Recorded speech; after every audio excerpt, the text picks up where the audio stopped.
Ahora nos acompaña Juan Cubi, él es máster en desarrollo, analista político, analista social. Juan, un gusto que nos acompañe la mañana de hoy. Queremos darle la bienvenida y precisamente quisiéramos empezar este diálogo, esta conversación con algunas reflexiones sobre estas múltiples crisis que no encuentran una respuesta de parte del gobierno nacional y que más bien se ven agravadas por la improvisación, por la falta de atención y por decisiones como las que pudimos ver el día de ayer, alrededor de 1.200 profesionales de la salud despedidos de un contexto de crisis profunda en este sistema. Bienvenido. Buenos días, Rosana, gracias por la invitación. Dos puntualizaciones. Creo que la lectura que usted acaba de hacer es absolutamente coherente y profunda. Creo que devela lo que en efecto está pasando con estos dos problemas, dos de los muchos que existen en el país, el tema de la electricidad y el tema de la salud. El tema de la electricidad es dramático. Recuerde usted que hace 35 años empezamos con los apagones en el gobierno de Sixto Durán Ballén. Se acuerda que se impuso la famosa hora Sixto.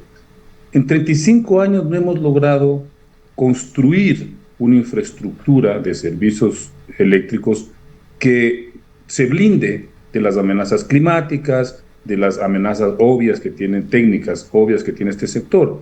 Y no solo improvisamos, sino que nos entregamos al azar, a la suerte de que llueva, de que a lo mejor no existan, qué sé yo, un colapso en una central termoeléctrica, de que tal vez los generadores nos puedan sacar del problema transitoriamente. Y claro, en esa lógica no hay una decisión del Estado ecuatoriano como totalidad, por ejemplo, de plantearse una política estratégica para asegurar el tema de la electricidad, algo tan fundamental, no solamente para, no hablemos del desarrollo, de las necesidades de la producción industrial, para la vida cotidiana de la gente. Es fundamental la electricidad.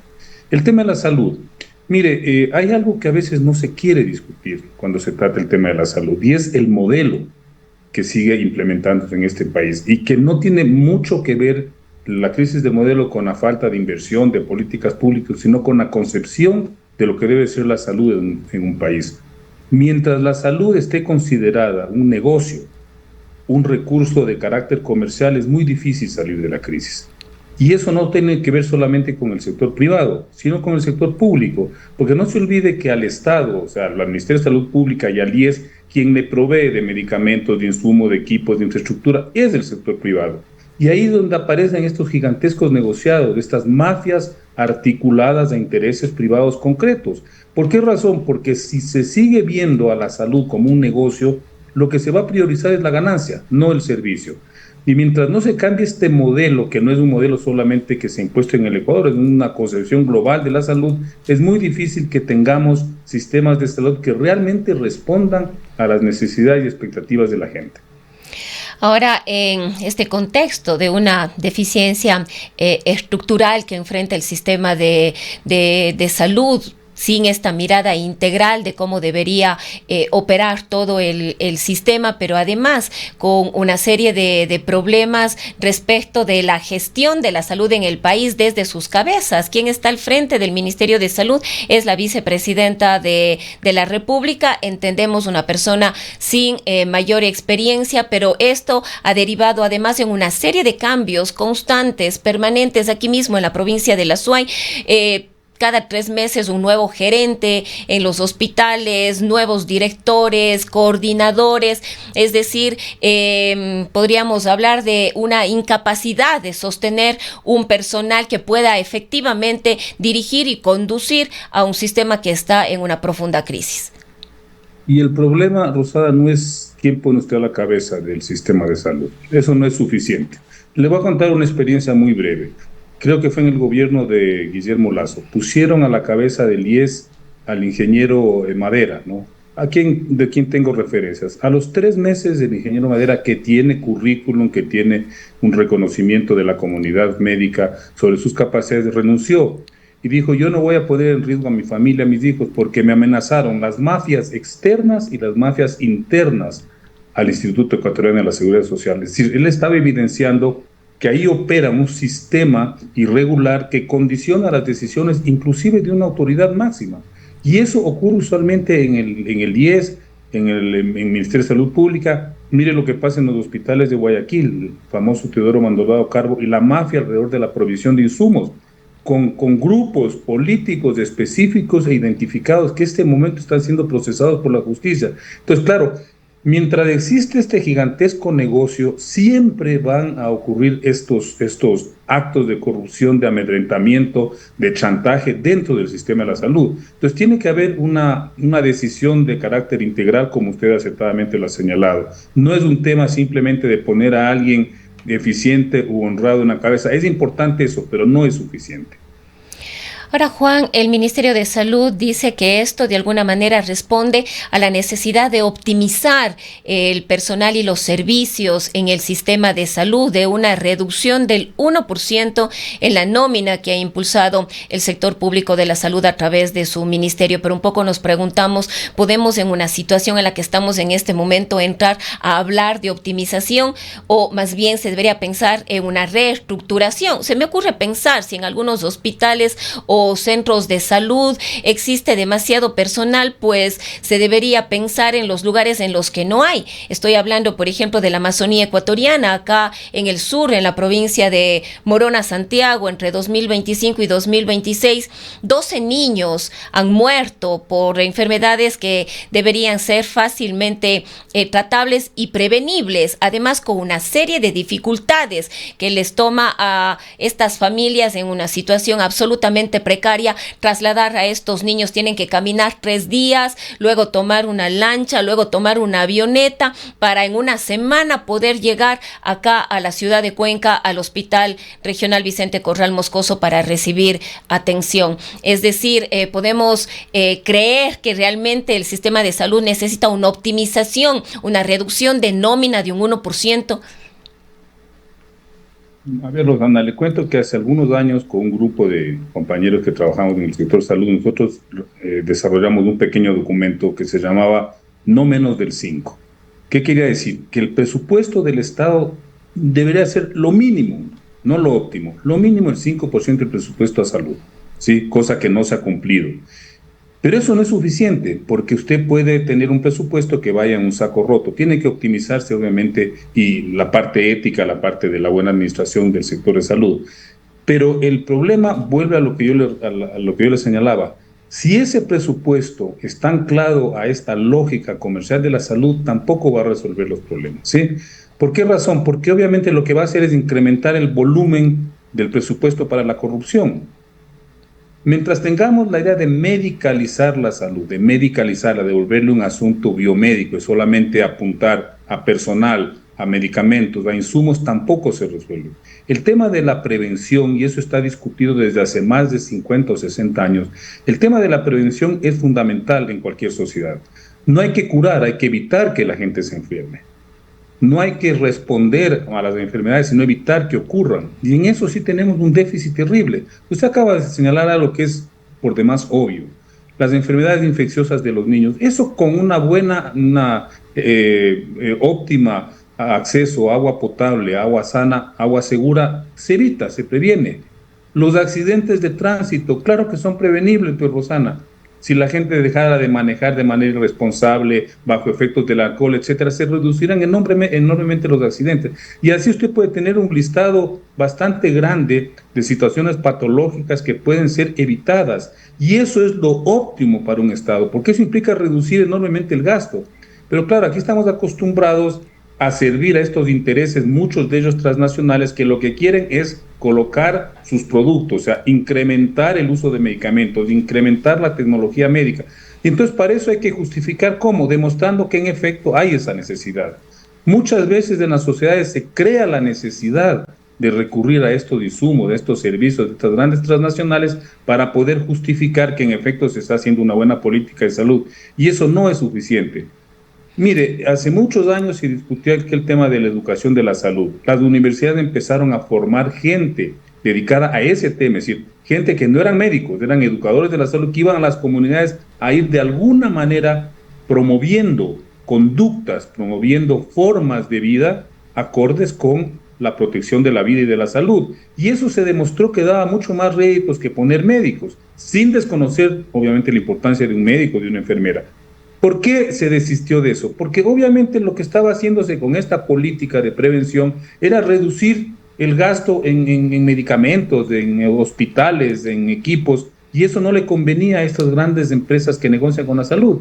Así de sencillo es. Obviamente yo le estoy simplificando, Rosana, el problema porque esto tiene muchas aristas que hay que discutirlas, pero ya son cosas que se ha discutido hace mucho tiempo. Entonces, le van y le ponen a la señora vicepresidenta, quien obviamente ha demostrado no conocer de la temática, y yo sostenía en algún momento que probablemente querían quemarle antes de hora para evitar que estuviera conspirando, que estuviera aspirando tal vez a reemplazarle al presidente Noboa, porque es obvio que se va a quemar.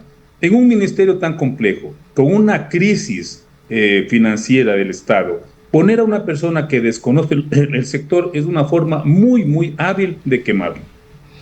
Ahora, Juan, podemos creer también estas otras preocupaciones que vienen de distintos sectores, entre ellos de la misma Federación Médica, es que esta reducción de personal únicamente responde a compromisos con el Fondo Monetario Internacional, es decir, hay que reducir la nómina, hay que reducir el personal, hay que reducir el gasto, en este caso en funcionarios públicos, no importa si son de la salud, del sector de educación, de seguridad, simplemente hay que dar cumplimiento a estos objetivos planteados desde el organismo internacional. Siempre ha existido este conflicto, Rosana, entre lo que son las políticas no públicas, las políticas estatales, que de alguna manera resuelven los problemas de mucha gente y los intereses privados. Y eso, como usted señala acertadamente, no es solamente el tema de salud, educación, también cuando usted habla de políticas sociales, de vivienda, de protección, inclusive de seguridad. Imagínense que ahora estamos planteando la posibilidad de ir privatizando la seguridad para volverla más efectiva. Y eso en la práctica lo que ocurre es que termina beneficiando a ciertos sectores de la sociedad, en salud, en educación, en seguridad, en vivienda, y excluye a una gran mayoría. Y ese es un debate muy viejo. Y claro, desde la lógica del Fondo Monetario Internacional y de estas comisiones que se estructuran alrededor de esta temática, como lo que está tratando el tema del IES, ¿no? Entonces, la comisión esta que está encabezada por Augusto de la Torre, ¿su visión cuál es? Su visión es decir, lo estatal no funciona. Y ese es el justificativo para privatizar, por ejemplo, el Instituto Ecuatoriano de Seguridad Social. Pero el tema es que el debate no es ese. El debate es cómo hacemos que funcione. Porque tampoco vamos a soslayar las deficiencias del ministerio y del IES, eso es obvio, la corrupción, la ineficacia, el piponazgo, etcétera, eso existe, pero el verdadero objetivo, el verdadero compromiso de una sociedad y del Estado, del gobierno, es combatir esas deficiencias para optimizar estas instituciones que mal que bien sí sirven una gran cantidad de personas. El tema es que, claro, estos grupos, estos sectores articulados al Fondo Monetario Internacional utilizan el pretexto de la ineficiencia, de la corrupción, del piponazgo para justificar la privatización. Y claro, el momento en que van a privatizar no es que van a optimizar esas instituciones, lo que van a hacer es simplemente excluir a una cantidad de gente de estos servicios, de estos derechos y someterlas de una forma, digamos, de exclusión permanente.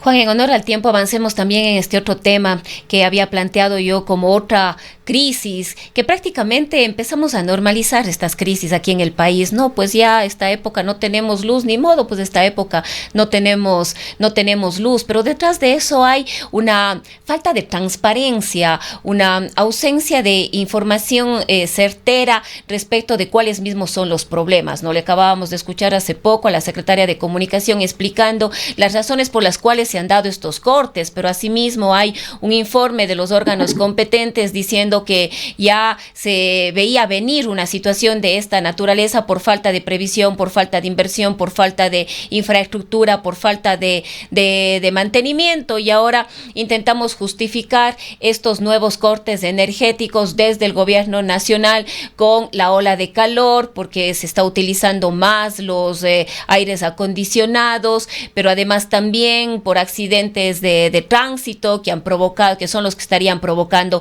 estos cortes. Pero no estamos hablando de cortes de 1, 2, 3 horas, estamos hablando de cortes que han ido desde o entre 12 horas y hasta 24 horas. A ver, lo de los accidentes de tránsito suena a broma, Rosana. O sea, un bus se choca con un poste y eso va a alterar el sistema nacional de electricidad, eso no se puede creer.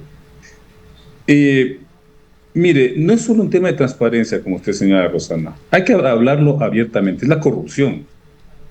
mientras exista corrupción en este sector, que es el sector de la energía, es también difícil resolver los problemas, ¿sí?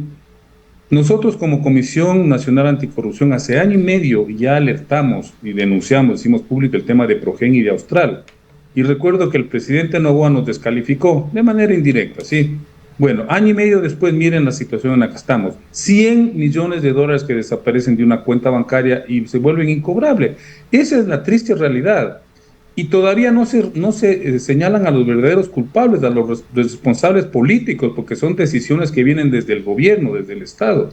Esa es la profunda crisis que vive este país. Entonces, si usted quiere hacer algo para salir del entrampamiento de la crisis energética y encima actúa desde la corrupción, desde los negociados, los chanchullos, ¿qué podemos esperar, Rosana? No es posible salir de ese hueco. Entonces, claro, también se necesita que exista una absoluta ética en el manejo de los recursos públicos y que sobre todo exista, digamos, una forma de controlar estas decisiones, que es lo que usualmente, a pesar de que la ley lo faculta, no ocurre. No hay cómo controlar las decisiones de estos funcionarios que usualmente están coludidos con intereses privados para llevarse la plata del Estado. Entonces ahora tenemos estas explicaciones que suenan ridículas, ¿no?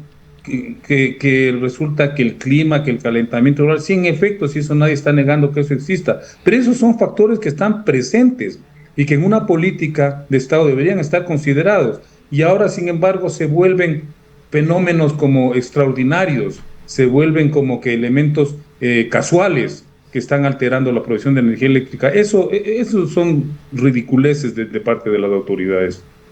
Pero además con actuaciones bastante arbitrarias de parte de quienes tendrían las competencias para hacer una intervención. Se me ocurre pensar, además, actuaciones dirigidas. A Yasunido se les sanciona por 39 centavos que no coinciden en una cuenta con $18,000, pero acá desaparecen millones de dólares de una cuenta, más de 100 millones de dólares de una cuenta, y nadie dice nada y no pasa absolutamente nada. Rosana, vea lo que está pasando con la Coca-Cola Sinclair. Una obra que fue objetada desde un inicio. Técnicamente se advirtió lo que iba a suceder. Destruyeron una cascada, están provocando una erosión regresiva, destruyendo un río, una zona enorme de la Amazonía ecuatoriana, de la vertiente amazónica de este país. Está en riesgo esa central hidroeléctrica.